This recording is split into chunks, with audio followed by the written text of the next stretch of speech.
reconnaisse la grâce qui est dans sa vie. Il ne combat pas avec lui, il reconnaît.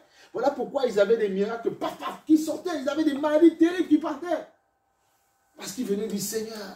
Mon fils, parfois, il a des maladies bizarres. Voilà. Seigneur, il tombe seul, même dans le feu. Tu vois, il venait avec sérieux.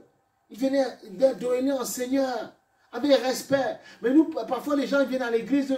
Nous, on fait comme on veut. Il y a même des gens, ils font la sorcellerie, ils viennent dans l'église. C'est pas grave. Ils vont voir les sorciers. Il y en a, qu'est-ce qu'on voit? Ils testent. Ils disent non, Dieu répond un peu trop lentement, ça marche pas trop vite. Bon, du pays là où quelque part on m'a envoyé quelque chose, une petite boisson, une liqueur, je vais boire ça et puis ça va aller.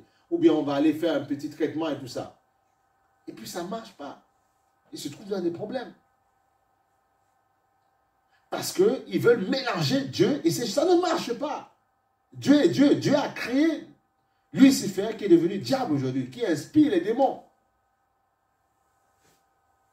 Donc il faut la révérence. Il y a des choses qui peuvent partir comme ça rapidement. Il faut juste que tu aies cette révérence devant le Seigneur. Amen. Simplement. Même quand tu as un miracle dans ta vie, même quand tu as quelque chose, même quand tu as un déblocage, tu dis toujours, non, Seigneur, Seigneur. Tu le bénis à chaque fois et tu verras qu'il continue à te bénir en permanence. Parce que les mêmes choses que tu dis posséder, quelqu'un du monde. Voilà pourquoi il ne faut pas aller à Dieu m'a donné, Dieu m'a... Parce que quelqu'un qui est dans le monde, il peut te dire, mais ouais, tu dis que tu as une voiture. Ouais, tu dis, ouais, j'ai prié, Dieu m'a donné. Il m'a donné comment on appelle, une Yaris. Mais lui, il dit, mais moi, j'ai une Audi, j'ai une Cayenne. Bon, ben, ton Dieu, là, il fait comment il fait? Tu vois, tu es en train de minimiser Dieu. Il dit, moi, Dieu m'a donné une maison, j'ai construit. Tu as 3-4 pièces. Lui, il a 10 pièces. Bon, ben, toi et moi, on ne joue pas dans le même basse-cour. Tu vois, il te calme. Tu sais, c'est pas comme ça. C'est pas... Non, on n'aime pas Dieu pour ce qu'il nous donne, pour ce qu'il est. Pour la paix, la joie qu'il nous donne, pour l'assurance. Tu dois avoir une assurance face à même ceux qui possèdent ce monde-là. Il dit, mais c'est pas possible. Il parle avec tellement d'assurance.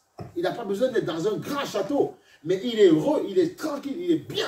On dit, vous avez quelque chose. Nous, on veut ce que vous avez. Voilà. C'est ça. Et après, ces mêmes personnes qui vont vous dire, vous voulez combien? Ils vont te donner des largesses et tout ça parce qu'ils vont comprendre que tu as quelque chose qu'ils n'ont pas. Même Simon le magicien avait compris qu'il n'avait pas tout, malgré les faveurs qu'il avait sur le peuple. Il avait compris qu'il y avait quelque chose qu'il n'avait pas. Il voulait même payer, il voulait donner, je vous donne beaucoup d'argent, donnez-moi le pouvoir que vous avez. Voilà pourquoi nous, chrétiens, nous devons comprendre plus que jamais ce que nous avons reçu, ce que nous avons. Donc plus que jamais le comprendre ça. Plus que jamais. Donc tu vois,